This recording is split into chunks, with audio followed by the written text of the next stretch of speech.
ሰላም ጤና ይስጥልኝ ክቡራትና ክቡራን የአዲስ ምንጭ ቤተሰቦች እንዴት ውላችኋል? እንዴት አምሽታችኋል? በያላችሁበት የከበረ ሰላምታችን ይድረሳችሁ። በአስደሳች ልዩ መረጃ ነው የመጋቢት 1 ቀን 2018 መርሃ ግብራችን የምንጀምረው ማለት ነው። ከቀይ ባህር ጋር በተያያዘ ከአሰብ ጋር በተያያዘ የተለያዩ መረጃዎችን ስንጋራ ሰንብተናል። በዛሬው ዕለት ግን ሜጀር ጄኔራል ተሾመ ገመቹ ለየት ያለ መረጃ ነግረውናል። አልቋል። በዲፕሎማሲ መናገር ስላለብኝ ነው ይሄንን የምናገረው። በእናንተ በኩል መሄድ ያለባችሁን ሂዱ፣ ከጎናችሁ ነን ዓለም ብሎናል በሚል በጣም ብዙ ነገሮችን ተጨባጭ መረጃዎችን ያጋሩናል ማለት ነው። ይህም ብቻ አይደለም፣ ሰላማችንን እያጣን ያለንበትን ነገር አንድ ሁለት ብለው አስቀምጠውናል። በቀጥታው ደሳቸው ነው የምመራችሁ። ከዚህ ጋር በተያያዘ ግን የተወደዳችሁ የሀገሬ ልጆች ከዚህ ከብሔር ከረጢት ወጥተን እንደ ሀገር የምናስብ በየብሔር ከረጢት ውስጥ የሚገባበት ብሔር ራሱን የቻለ የባህል፣ የታሪክ፣ የትውፊት፣ የእሴት የመሳሰሉ ነገሮች ዳራ ያለው ነው። እሱ መልካም ነገር ነው። ነገር ግን በየከረጢት ውስጥ ሆኖ እዛ ላይ ተቆልፎ መኖሩ ትክክል አይደለም። ትልቅ ነገር አለን። ይሄም ብሔራዊ ጥቅሞቻችን ናቸው። የህልውና ጉዳይ የምንለው ከሆነች ቦታ ተነስተን ወጣ ብለን እስከምንመለስ ያለችውንም የሚያካትት ነው ይላሉ ሜጀር ጄኔራል ተሾመ ገመቹ። እንግዲህ የመከላከያ ውጭ ግንኙነትና ወታደራዊ ትብብር ዋና ዳይሬክተር ናቸው። መረጃና ማስረጃውን ከዓለም አቀፍ እውነት ጋር በማያያዝ ነው የሚገልጹልን። እንግዲህ የቀድሞ የኢትዮጵያ መከላከያ ሰራዊት ማህበር በዛሬው ዕለት በአድዋ ሙዚየም በዚሁ በአሰብ ጉዳይ ላይ ውይይት አድርጎ ነበረ። ወደዛው እመራችኋለሁ። የተወደዳችሁ በእናንተ በኩል ላይክና ሼር እያደረጋችሁ ይህንን ድንቅ የሆነ እንባችንን የሚያብስ መረጃ እንድታጋሩ በታላቅ አክብሮት እጠይቃለሁ። አብራችሁን ቆዩ። የመጀመሪያው ጉዳይ ባህር በር ምንድነው ነው። እንግዲህ ባህር በር ምንድነው ነው። ባህር በር ለሁሉም ሀገር ላንድ ሎክድ ለሚባሉትም የባህር በር ላላቸውም የባህር በር ቅንጦት አይደለም። የባህር በር የህልውና ጥቅም ነው። የህልውና ጥቅም ነው ማለት የሃይማኖት አይደለም፣ የፖለቲካ ፓርቲ አይደለም፣ የጎሳ አይደለም፣ የብሔር አይደለም፣ የቡድን አይደለም፣ የሀገር ነው የሚል ነገር መያዝ አለበት። ይሄንን ለመንጠቅ ትንሽ ነገር ከውጭ እየተቀበሉ ዛሬም ድረስ ሳያፍሩ ተገቢ አይደለም ብለው የሚያነሱትም ጭምር እንዲያፈሩ የሚያደርግ ስለሆነ ይሄን ነገር በፍጹም ቅድም ካልኳቸው ጉዳዮች ነጥለን ማለት አለብን። ሃይማኖት፣ ብሔር፣ ጎሳ፣ ፖለቲካ ሊኖር የሚችለው ሀገር ስትቀጥል ነው። የባህር ጉዳይ የህልውና ጉዳይ ነው ማለት የመኖርና ያለመኖር ጉዳይ ነው ማለት ነው። ኖረን የለም ወይ? እስካሁን እየኖርን እኮ አይደለም፣ ትልቅ ዋጋ እየከፈልን ነው። በኢኮኖሚው ረገድ የኑሮ ውድነት ምናምን የሚባለው እኮ የግለሰቦች የመንግስት የምናምን ጣጣ አይደለም። ታሪካዊ ጠላቶቻችን የጠፈጠፉልን እንዲህ አይነት ዋጋ እንድንከፍል ሆን ተብሎ የተሰራ ቅድም አቅራቢው በዚህ አጋጣሚ ላመሰግን ወዳለሁ። በጣም ጥልቅና አስተማሪ የሆነ እውቀት ነው ያካፈሉና ታስቦበት የተሰራ ስለሆነ ዋጋ እየከፈለች ነው ኢትዮጵያ። አድጋለች። አሁን 7 ዓመት ላይ የተመዘገቡ እድገቶች አሉ። በዓለም ደረጃ የፖለቲካ ጉዳይ ያልሆነ የፓርቲ ጉዳይ ያልሆነ ሁሉም የሚመሰክረው እድገቶች አሉ። ዓለም እየመሰከረው ነው ማለት ነው። የዓለም ድርጅቶች ይመሰክሩት አሉ። ቅድም ሲነሳ እንደነበረው ዳግም አድዋዎች በኢትዮጵያ እየተመዘገቡ አሉ። ህዳሴ ግድብ፣ የጋዝ ጉዳይ፣ የከተማ ልማት፣ እርሻ፣ እነዚህ ነገሮች እየተመዘገቡ ናቸው። ኢትዮጵያ በእርሻው ረገድ አሁን በምግብ ራስን የመቻል ይሄ ፉድ ሴኩሪቲ አይነት ስራ ሳይሆን እየሰራች ያለችው ፉድ ሶቨርኒቲ ነው። ፉድ ሶቨርኒቲ ማለት ራስህ አመርተህ ራስህ ተጠቅመህ ራስህ መመገብ መቻል ነው። ፉድ ሴኩሪቲ ገዝተህም ኢንሹር ማድረግ ትችላለህ። እነዚህ የተመዘገቡ ድሎች ከዚህ በላይ መመዝገብ ይችሉ ነበረ። የባህር በር ቢኖረን ኖሮ እጥፍ ማደግ እንችል ነበረ። አቀጭጮናል፣ ወደ ኋላ ጎትቶናል የሚል ነገር ለማንሳት ነው። እና ስለዚህ ህልውና ነው ሲባል እስትንፋሳችን ስለሚንቀሳቀስ እንደ ሀገር እየቀጠልን ስላለን እሱ ማለት አይደለም። ትንሽ ቆይተን ላንቀጥል እንችላለን የባህር በር ካሌለን። ይሄንን በማወቅ ነው እንግዲህ የዓለም መንግስታት ሁለት ህግ አወጡ። አንዱ ህግ ላንድ ሎክድ የሆኑ ሀገሮች ምን ማድረግ ይችላሉ? የባህር በር ማግኘት ይችላሉ፣ ህጋዊ መሰረት አለ ብሎ በዓለም ህግ የወጣው ሲፈጠሩ ያለ ውሃ የተፈጠሩ ሀገሮች ውሃ እንዲያገኙ ነው፣ የውሃ አክሰስ እንዲያገኙ ነው፣ የባህር በር እንዲኖራቸው ነው። ይሄ ህግም ይደግፈናል። የኢትዮጵያ ኬዝ ግን ስፔሻል ኬዝ ነው። እኛ ከውሃ ጋር ነው የተፈጠርነው። እኛ ከውሃ ጋር ነበርን። ውሃው የኛ ነበረ፣ ወደቡ የኛ ነበረ። ስፔሻል ኬዝ ስለሆነ ደብል መብት አለን እኛ ለመጠየቅ። ምንድነው ስፔሻል ኬዝ ማለት? ምንም በማይታወቅበት በስልክ ይለቅ ተነጋግረው ይለቅ በሆኑ ግለሰቦች ያለቀ ጉዳይ ስለነበረ የኢትዮጵያ ህዝብ ኢንቮልቭድ ስላልሆነ በዚህ ጉዳይ የዓለም መንግስታት ኢንቮልቭድ ስላልሆኑ ክሌም ማድረጋችን እጅ አጨብጭቦ ነው የዓለም ህዝብ የሚቀበለን። ቅድም ስለ ዲፕሎማሲ ይነሳ ነበረ። ላረጋግጠላችሁ የምወደው ይሄ ስፔሻል ኬዝ የሚባል በመኖሩ ምክንያት ዛሬ በቴሌቪዥን መስኮት ወጥቶ ኢትዮጵያ የባህር በር ይገባታል የሚል አንድም ኢንተርናሽናል ኮሚኒቲ የለም። ይሄን ላረጋግጥላችሁ። ይሄ ማለት በዚህ በሁለት በሶስት ዓመት በተሰራው ስራ ደግፈውናል የዓለም መንግስት እያልኳችሁ ነው። ተቀብለውናል እያልኳችሁ ነው። ይገባታል እያሉ ነው እያልኳችሁ ነው።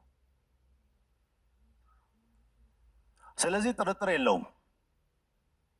በዲፕሎማሲ መንገድ መጨረስ አለብን ብለን ስንልም ከዚህ ጀርባ ይሄ እውነት ስላለ ነው። ከዚህ ጀርባ ይሄ ኃይል ስላለ ነው እና በዛ የማለቅ ጉዳዩ ሰፊ ነው። ለምን ኢትዮጵያ ስፔሻል ኬዝ አላት፣ የተለየ ኬዝ አላት። በቻውቻው ነው ያለቀው ጉዳዩ እንጂ ህጋዊ ማዕቀፍን ተንተርሶ ያለቀ ጉዳይ አይደለም። ሳቦታጅ ነው የነበረው የሚለውን የዓለም ማህበረሰብ ስለሚያውቅ ተቀብለውናል። እንዴት ወደ ፍጻሜ ይመጣል? ሂደት ይጠይቃል። ስለዚህ ሁለቱን ለይታችሁ እዩ። አሁን ለምሳሌ ዩጋንዳ ከኬንያ ለመጠቀም እየጠየቀች ነው። ዩጋንዳ ላንድ ሎክድ ናት። የዩጋንዳ ኬዝ ሌላ ነው። ስትፈጠርም ከባህር በር ጋር አልተፈጠረችም። ሌላ ኬዝ ነው። እሱም ቢሆን የዓለም አቀፍ ህግ የዩኤን ህግ ይፈቅዳል። ደሃው የሚል ነገር የሚታይ ነው የሚሆነው። የኢትዮጵያ ኬዝ ግን ነበረን፣ ተዘጋብን፣ ነበረን፣ ተነጠቅን። የወንድሜን ቅድም እዚህ ጋር የነበረውን ሀሳብ የሚጋራው ኢትዮጵያ ኢዝ ኖት ላንድ ሎክድ ኔሽን። ላንድ ሎክድ አይደለንም እኛ። ራዘር እኛ ኦሽን ሊንክድ ሀገር ነን። ዊ አር አን ኦሽን ሊንክድ ስቴት። ኢትዮጵያ ነበራት፣ አሁንም ጉዳዩ ያልተፈታ በመሆኑ እንጂ እኛ ላንድ ሎክድ አይደለንም። ዝም ብሎ እዛ ላይ ጽፎት ሊሆን ይችላል። ለምንድን ነው እንደዚህ የምለው? ላንድ ሎክድ በኔቸር አለ። እነዛ ቅድም ሲዘረዘሩ የነበሩ ሀገሮች ናቸው። ላንድ ሎክድ በሰው ሰራሽ ላንድ ሎክድ አይባልም። በመሆኑም ምክንያት እኛ አን ኦሽን ሊንክድ ኔሽን ነን። ለዚህ ነው ክሌም እያደረግን ያለ ነው የሚለውም ይያዝ። አይ ጉግል ብናደርግ ላንድ ሎክድ ነው የሚለው they said it we don't have to accept። እኛ መቀበል የለብንም። ላንድ ሎክድ አይደለንም። ኦሽን ሊንክድ ሀገር ነን እኛ። እሱን ነው ቅድም ወንድሜ ሲያቀርብ የነበረው። ታሪክ የሚባለው እንዲሁ ታሪክ ምናብ ሳይሆን ታሪኩ ምንድነው? ኦሽን ሊንክድ ናት ኢትዮጵያ የሚለውን ለማንሳት ነው። በዚህ ብቻ ማሸነፍ እንችላለን። በዚህ ጉዳይ ብቻ ማሸነፍ እንችላለን። ይሄንን ያዙ። ገና የሆነ አዲስ ነገር እንደምንጠይቅ ሳይሆን ኦሽን ሊንክድ የነበርን ሀገር በሰው ሰራሽ ስራ የተዘጋብንን ማስከፈት ማለት ነው። አዲስ በር አንሰራም። አዲስ ሳንቃ አንሰራም። ያቺን የዘጓትን ወይ በቁልፍ መክፈት ነው ከዓለም አቀፍ ማህበረሰብ ጋር። ይሄ ማለት ጦረኝነት ምናምን ማለት አይደለም። ጦረኛ ምናምን ማለት አይደለም። ጦር እያለን ነው መንግስት በዲፕሎማሲ እየጠየቀ ያለው። እኔ እንኳን በሰጠሁት ኢንተርቪው እኛ አሁን ይህን ነገር ማሳካት የምንፈልገው በዲፕሎማሲ ነው፣ ቅድሚያ የምንሰጠው ዲፕሎማሲ ነው። እኔ ዲፕሎማሲ እሰራለሁ፣ ሁሉም የዓለም ሀገራት የሚሉት እናንተ ብቻ በሰላም መንገድ ወደዚህ ጋር ግቡልን እንጂ እኛ እናስፈጽማለን ነው የሚሉት። ስለሚወዱን ስለሚጠሉን የሆነ ነገር ከኛ ስለሚጠቅሙ አይደለም፣ ሀቅ ስላለን እውነት ስላለን ነው። ሀቁ ምንድን ነው? ያቺ ስፔሻል ኬዝ ናት። ያንን መያዝ በጣም ተገቢ ነው የሚሆነው። ቀጥሎ የባህር በርን ለማግኘት የዓለም ሕዝብ ሁለት እንትን ይጠቀማል፣ ሁለት ሞዳሊቲዎች ይጠቀማሉ። እንዴት በአማርኛ እንደሚለው እንጃ፣ ሁለት አፕሮች ይከተላሉ። ሁለት መንገድ አለ። አንደኛው ኮሜርሻል ነው።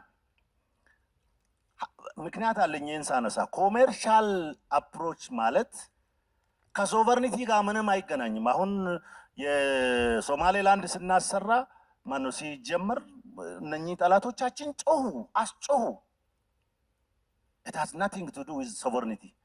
ኮሜርሻል አፕሮች ማለት ልክ ሞል ሰርተህ ሞል የምትሰራው ሞል ውስጥ የሚሸጠውን ነገር እንዲገበያይ ሰው ለማድረግ ነው እንጂ ሞሉን ለሙዚየም አይደለም የምትሰራው። የሆነ ሀገርም አቅሙ ኖሮት ገንዘቡ ኖሮት አክሰሱ ኖሮት የባህር ወደብ ሲሰራ እንደ ሞል ነው እንደማለት ነው። ይሄ ትርክት ምናምን አይደለም፣ እውነት ነው። እንደ ሞል ነው። ምክንያቱም መጥቶ የሚገዙት መጥቶ የሚጠቀሙበት አካል ስላሉ ገንዘብ ለማግኘት ይሄን ይሰራሉ። ኢትዮጵያ ይሄኛውን ተውት፣ ይሄ ጓዳችን ያለውን ነገር ተውትና 3-4 ባህር በር ከዚህ በኋላ በኮሜርሻል ሞዳሊቲ ብንፈልግ ይመጥነናል። ዊ አር ቢግ ኔሽን፣ ትልቅ ኔሽን ነን እኛ። እሱም አለ ልላችሁ ነው። አሁን እዚህ ቲክቶክ ላይ በሚባለውና ይሄ ታሪካዊ ጠላቶቻችን ለባንዳዎቻችን እየሰጡ በሚነገር ትርክት መሸበብ የለብንም። ይቻላል ነው፣ እሱ ራሱ ይቻላል። እሱ ራሱ ኢንተርናሽናሊ አክሰፕተብል ነው፣ በህግ አንጻር አክሰፕተብል ነው ኮሜርሻል አፕሮች።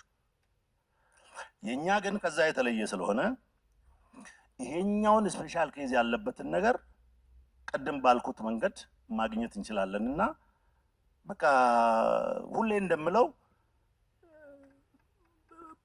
በጠረጴዛ ላይ የተቀመጠ እውነታችን ነውና እሱም መቀናጀታችን የሚቀር ነገር አይደለም። ይሄን በቦልድነስ እንናገራለን። አሁን ድሮ በጓዳ የነበረውን አሁን በግልጽ እንናገራለን። ምክንያቱም we do have ስፔሻል ኬዝ የሚለውን ያዙ። ስፔሻል ኬዝ የሚባለው ቅድም ስትሉ የነበሩት ጉዳዮች ናቸው። እዛ ነበርን፣ እዛ ህይወት ገብረናል፣ እዛ መስዋዕትነት ከፍለናል፣ ጠብቀናል። ስንወለድ ነው ያየነው እንጂ ከትውልድ በኋላ የመጣ የባህር በር አይደለም የሚለውን ነገር መያዝ አለብን ማለት ነው። ምሳሌ አለው ወይ ዓለም ላይ? ሁለት ሀገር ላንሳ። ከአፍሪካ ሞሮኮን ላንሳ። ሞሮኮ ለነ ዌስተርን ሰሃራ አካባቢ ላሉ ሀገሮች እንደዚህ ጎረቤታቸው ላሉ ሀገሮች በነፃ የባህር በር ሰጥታለች። ይሄን ለመድረክ ፍጆታ ሳይሆን እዚሁ ሞሮኮ ኤምባሲ መጠየቅ ትችላላችሁ። በነፃ እኮ ምንም ሳያስከፍሉ በነፃ ለጎረቤቶቻቸው ሞሮኮ የባህር በር ሰጥታለች። ይሄ ታሪክ ሳይሆን አሁን በስራ ላይ ያለ ነገር ነው። የኛ ጉዳይ የመቀኝነት ጉዳይ ካልሆነ በስተቀር እንደ ሞሮኮ አይነት ልብ ስለሌላቸው ካልሆነ በስተቀር እንኳን በሰጥቶ መቀበል ህግ ነፃ የሚገባን ነበር ነው። ስለዚህ አፍሪካ ውስጥ ይሄ አፕሮች አለ። ሞሮኮ ለጎረቤት ሀገሯ በነፃ ሰጠችና ለአውሮፓ ሀገር ደግሞ ቅድም በምለው በኮሜርሻል ሞዳሊቲ እያከራየች ትገኛለች። ገንዘብ ታገኝበታለች፣ ታድጋለች። ከዚህ ምንድን ነው የምናየው? ኢትዮጵያ የባህር በር ቢኖራት በደንብ በድፍረት መናገር እፈልጋለሁ። ይሄንን ከኛ በላይ ወይንም ከኛ እኩል መጠቀም የሚችሉት አሁን ባህር በር አይገባችሁም የሚሉት የጎረቤቶቻችን ቡድኖችና ግለሰቦች ናቸው። ስለዚህ ከኛ እኩል ወይም ከኛ በላይ መጠቀም ይችላሉ። የባህር በሩን ብንጠቀም ባንጠቀመው ግን አሰብ የሚባለው ወደብ ራሱ ሲሰራ ዲዛይንድ ሲሆን the way it has to only serve Ethiopia ወይም ደግሞ አፋርን ጀምሮ ወደዚህ ያለውን ሀገር ወይም ደግሞ አቅጣጫ ብቻ ሰርቭ እንዲያደርግ ተብሎ ስለተሰራ በዛ በኩል ግመልም አይደርስበትም። አንዳንዶች አሁን የግመል ውሃ መጠጫ ይባላል እንጂ በጀርባው በኩል አሰብ ወደብ በጀርባው በኩል ግመልም አያገኘው፣ ምንም ሊሆን አይችልም። እንዲሁ መበስበስ ካልሆነ በስተቀር ምንም ሊሆን አይችልም። ይሄንንም ያዙ። ይሄ ራሱ በዓለም አቀፍ አንድ መከራከሪያችን ነው። ጀርባውን ገልብጦ ነው ያለው። በዛ በኩል ምንም ሊሆን አይችልም። ሲሰራ ራሱ ከአፋር ጀምሮ ወደዚህ ያለው ህዝብ እንዲጠቀም ጀምሮ የተሰራ ነው። አሁን እኛ ባንጠቀም እንዲሁ ይበሰብሳል እንጂ ምቀኛ የምንለውም ለዚህ ነው። እንዲሁ ይበሰብሳል እንጂ ምንም ሊሆን አይችልም። ስለዚህ አንዱ መከራከራችን ይሄ ነው የምለው። የመጀመሪያው መከራከራችን ስፔሻል ኬዝ አለው። እኛ ላንድ ሎክድ አይደለንም። እንደገና የምንጠይቀው ነገር የለም። የነበረንን ነገር ነው እናንተ የቆለፋችሁትን ክፈቱ እያልን ያለ ነው የሚል ስለሆነ ይሄንን ዓለም በሙሉ በጆሮውን ሰጥቶ ነው የሚቀበለን። ሁለተኛው ጉዳያችን ደግሞ የምንጠይቀው የባህር በር እኮ አንዳንዶቹ በዛ በኩል ምንም ሊሆኑ የማይችሉ ናቸው። አፋቸውን ከፍቶ ከዚህ በኋላ ያለውን ህዝብ ሰርቭ ሊያደርጉ የተቀመጡ ስለሆኑ ከኛ በላይ እነሱ ይጠቀማሉ የምንለውን ነገር የምናነሳው በዚህ ምክንያት ነው። በሌላ በኩል እንደ ዓለም ተመክሮ ሎዋስ የምትባል ሀገር ማንሳት ይቻላል። ቪየትናም ጋር ነው ያለችው። ላኦስ፣ እሷን ማንሳት ይቻላል። ላኦስ አሁን ላንድ ሎክድ ናት። ቪየትናም ጋር ተነጋገሩ። ቪየትናም የሆነ ፓርቱን ከላኦስ ወሰደ። ላኦስ ደግሞ በጣም በሚገርም ሁኔታ የባህር በር በትውስት ሳይሆን በኮሜርሻል ሞዳሊቲ ሳይሆን በአባትነት በባለቤትነት እየተጠቀመች ነው የሚገኘው። ስለዚህ ምኑ ጋ ነው እዚህ አፍሪካ ቀንድ ሲመጣ አዲስ የሚሆነው የሚለውን ነገር ለማንሳት ሁሉም ቅንጅት የግብጽ ጉዳይ ነው። ሁሉም ቅንጅት የታሪካዊ ጠላቶቻችን ጉዳይ ነው። እነሱም የኋላ ኋላ ያምኑታል እንጂ ከነዚህ ከታሪካዊ ጠላቶቻችን በስተቀር ሁሉም የዓለም ክፍል ኢትዮጵያ የባህር በር እንደሚገባት፣ ስፔሻል ኬዝ እንዳላት፣ ወደዚህ መምጣት እንዳለባት፣ መታገዝ እንዳለባት ያምናሉ። ሲጠይቁም ነበረ። ይሄ መያዝ መቻል አለበት ማለት ነው። ለምንድን ነው ታሪካዊ ጠላቶቻችን የምትሉት? ምን ተፈጠረ ምናምን ብትሉ ሲጀመርም የሄደው በእነሱ ነው። ሲሄድም ውጊያ በመካከላችን እንዲቀሰቀስ የሆነ ሩት ኮዝ ሰጥተው እንድንፋጅ ይሄ ነገር እንዲቀነስ እንዲጸነስም ያደረጉት እነሱ ናቸው። አሁንም አገር ቤት በቡድን በፖለቲካ ስም የማይሆን ነገር የማይሆን ትርክት ይዘን የምንፋጀው በምን ጉዳይ ነው? እነሱ በተነሱት ጉዳይ ነው። ምክንያቱም እንዲህ ካላደረጉ በስተቀር ኮንቬንሽናሊ በመደበኛ ጦርነት ስለማይመጡ እንዲህ አድርገው ኢትዮጵያን ደካማ ቀና የማትል ክብር የሌላት ቶሎ እንዳታድግ ወደ ኋላ እንድትቀር ሌሎች ግድቦችን እንዳታስብ ለማድረግ ነው የሚሰሩት። የኢትዮጵያ ሕዝብ ግን ጠንካራ ነው። የኢትዮጵያ መንግስት ጠንካራ ነው። እነሱ ስለዚህ ጉዳይ ሲያስቡ አሁን የዘንድሮውን የአድዋ በዓል ስናከብር ብዙ አድዋዎችን ማክበር ችለናል። አንዱ አድዋችን ህዳሴ ግድብ ነው። ሌላው አድዋ ቅድም ወንድሜ ሲያነሱት የነበሩት የእንትናችን ጉዳይ ነው፣ የጋዝ ጉዳይ ነው። ሌላው አድዋ የኢትዮጵያ ከተሞች ልማት ነው። ሌላው አድዋ የግብርና ልማታችን ነው። ቅድም ስል እንደነበረው ፉድ ሴኩሪቲ ኢንሹር ለማድረግ ሳይሆን ፉድ ሶቨርኒቲ የምግብ ሉዓላዊነት ለማረጋገጥ እየሰራ ነው። ይሄንንም ያዙ። ስለዚህ ይሄኛው በጣም ቅርብ ነው። አሁን ታዲያ በዚህ ጉዳይ ላይ አንድ መሆን አለብን። ታሪካዊ ጠላት ነው ሲባል አንድ ነው መሆን ያለብን። ምንም ድምር ቅንስ የለውም። ምንም ሌላ ሪሰርች አይሰራም። ታሪካዊ ጠላት አላት ኢትዮጵያ። ምን አይነት ጠላት? የሚያባላ የሚያፋጅ፣ በቡድን የሚያባድን፣ በጎሳ የሚያባድን፣ ሩት ኮዝ የሚሰጥ ኢትዮጵያ እንዳትረጋጋ የሚያደርግ ለዚህ ትልቅ በጀት ትልቅ ሪሰርች መድቦ የሚሰራ ጠላት አላት። የዛ ማሳለጫ መሆን የለበትም የኢትዮጵያ ህዝብ። የመጨረሻው ነገር ይሄ ብሔራዊ ጥቅም የሚባለውን ነገር ሰው እንዲሁ ንግግር ይመስለዋል። ብሔራዊ ጥቅም የሚባል ነገር ብሮድሊ ወደ ሌቭል ከወሰነው በሁለት ነው የሚከፈለው። አንዱ የህልውና ጥቅም የሚባል ነው። ሁለተኛው ደግሞ ከዛ በታች ያሉ ጥቅሞች ናቸው። ግን ጎሳዊ አይደሉም፣ ሃይማኖታዊ አይደሉም፣ ክልላዊ አይደሉም፣ መደባዊ አይደሉም፣ ግለሰባዊ አይደሉም፣ ፓርቲያዊ አይደሉም፣ ሀገራዊ ናቸው ሁለቱም። ሉዓላዊ ጥቅም የሚባለውም ሀገራዊ ነው። እንደገና ደግሞ ከዛ በታች ያሉ ብሔራዊ ጥቅሞችም ጥቅሞች ናቸው። በሁሉም ሀገር ሁሉንም የሚያስማማ የመጀመሪያው የህልውና ጥቅም የሚባለው ሰላም ነው። ይሄ መቋጫዬ ነው። ሰላም አሁን የኢትዮጵያ ህዝብ ሰላማዊ ስለሆነ ሰላም ይናገራል። ሰላም ግን ሳይንስ አፕሩቭ ያደረገው የህልውና ጥቅም ነው። ሰላምና ልማት የማይነጣጠሉ ናቸው። ሰላምና እንደ ሀገር መቀጠልና ያለ መቀጠል የማይነጣጠሉ ናቸው። ስለዚህ ሰላም የመንደር ወሬ አይደለም፣ የፓርቲ አይደለም፣ የሃይማኖት አይደለም፣ የግለሰብ አይደለም። ሰላም የሁሉም ሀገር የህልውና ጥቅም ነው። ምን ማለት ነው የህልውና ጥቅም? ሁሉንም ዋጋ የምትከፍልለት ጥቅም ማለት ነው። ስለዚህ ይሄ ማህበር እንደ ቀድሞ ከዚህም በኋላ ለሰላም የሚከፈል ዋጋን እየተመነ መክፈል አለበት። ትውልዱም እንዲከፍል ማድረግ መቻል አለበት።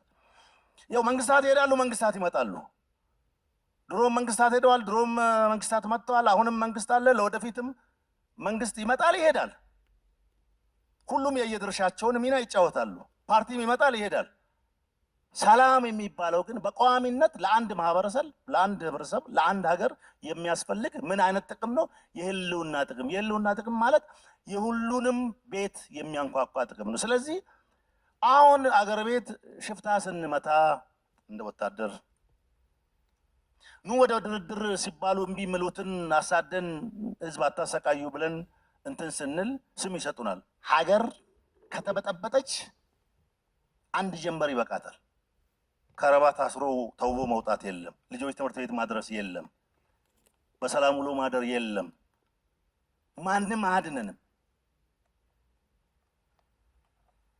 ማንም አያድነንም። ስለዚህ ምድርን በሰላም የፈጠራት ፈጣሪ ሰው ደግሞ ሰላሙን እንዲጠብቅ ቻንስ ኦፖርቹኒቲ ሰጥቷል። እንደየእምነታችሁ ለዛ ሁሉም ዜጋ ዋጋ መክፈል አለበት። ሰላም የመከላከያ ብቻ አይደለም። ሰላም የሀገር የሚያስተዳድር የፖለቲካ ፓርቲ ጉዳይ ብቻ አይደለም። ሰላም ሀገሪቷን እየመራ ያለው ጠቅላይ ሚኒስትር ጉዳይ ብቻ አይደለም። ሰላም ደግሞ የውጭ ጠላት ምናምን አይደለም። ሁለት አይነት አፕሮች አሉ። ቅድም ብያለሁ። ወይ መጥቶ በኮንቬንሽናል ወይ በመደበኛ ይዋጋሃል፣ ወይ ደግሞ ውስጥ እንድትከፋፈል፣ እንድትባላ፣ እንድትጋጭ ስም ሰጥቶ አሁን ጥሩ ስም ነው የሚሰጡት። በየብሔሩ ጥሩ ስም ይሰጣሉ። ጥሩ ሩት ኮዝ ይሰጣሉ። ከዛ በኋላ እንባላለን። እንዲህ እያደረጉ ኢትዮጵያን ያዘግሟታል ማለት ነው። ስለዚህ ውጡ፣ ከወሮ አማራ ጫወታ ምናምን እንውጣ። እኛ ሰራዊት እንደዚህ ብለን እንላቸው እንፈልጋለን። ይህን አጋጣሚ ተጠቅመን ከብሔር ጫወታ እንውጣ። አገር የምትባል ያውለ የእንጀራ ሀገር ሁሉም አለ። አሁን ውጭ ቁጭ ብሎ ኢትዮጵያ እንደዚህ ናት ምናምን የሚል ሁሉ የእንጀራ ሀገር ሁለት ሶስትም አለ። እናት ሀገር አንድ ናት። አንድ እናት ሀገር ነው ያለች። የት በዓለም ላይ ለሁሉም ሰው አንድ እናት ሀገር ነው ያለው።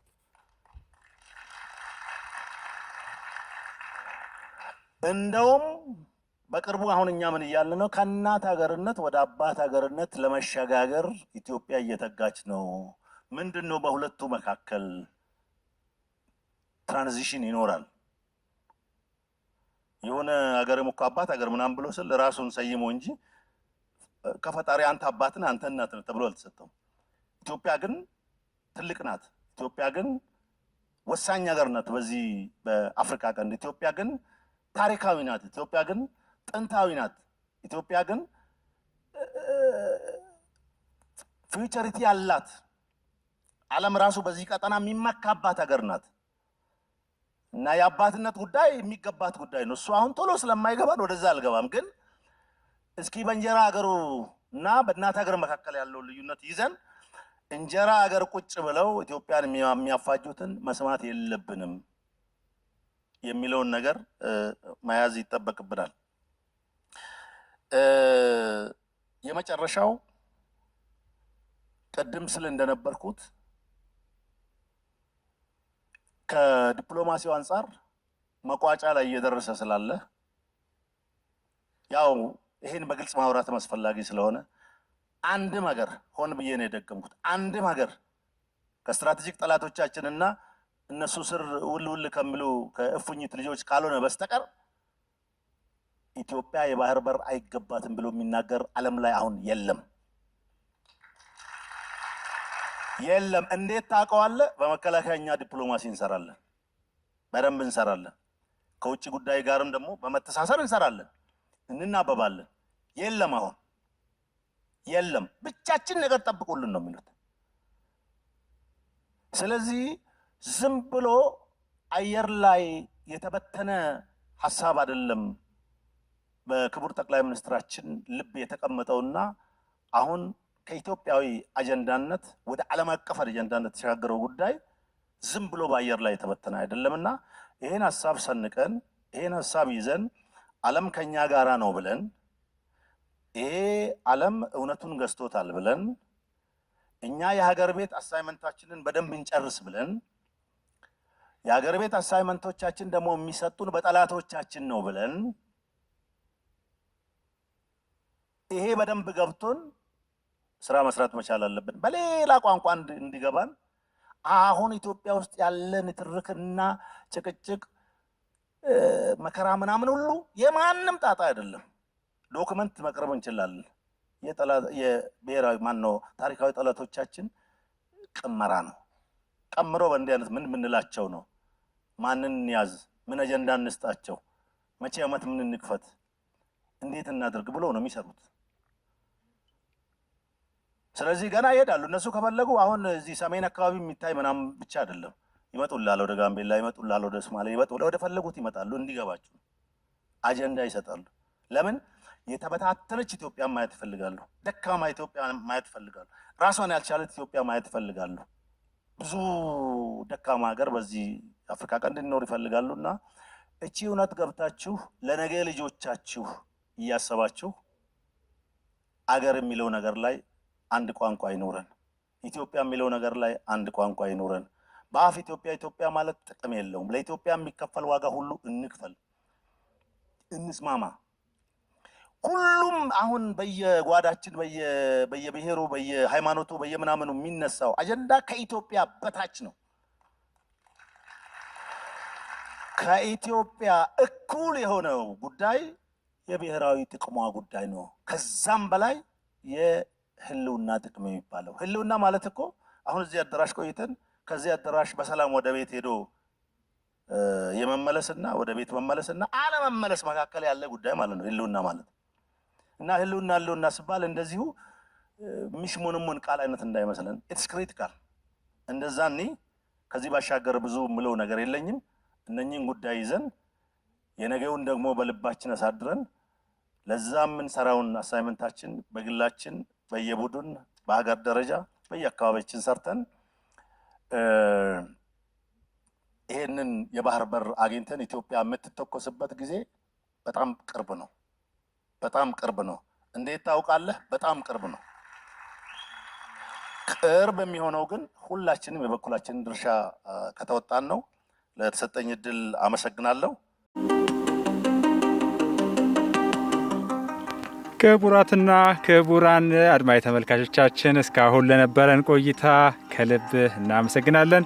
ሁላችሁም ከመውጣታችሁ በፊት እንደተለመደው ላይክና ሼር በማድረግ መረጃዎቻችን ለብዙዎች እንዲደርሱ እንድታደርጉ በአክብሮት እንጠይቃለን። በተጨማሪም ከስር በሚታይ የኢትዮጵያ ንግድ ባንክ ቁጥር አዲስ ምንጭ ሚዲያን በማበረታታት የአስተማማኝ ወቅታዊ የተጣሩና የተመዘኑ መረጃዎች የሚቀርቡባትን ሚዲያችንን ይደግፉ፣ ያሳድጉ ስንል የአክብሮት ጥሪያችንን እናቀርባለን። የአዲስ ምንጭ የምን ጊዜ መልእክታችን ሰላም ለኢትዮጵያ የሚል ነው። ሰላም ለኢትዮጵያውያን። ሰላም ይሁን።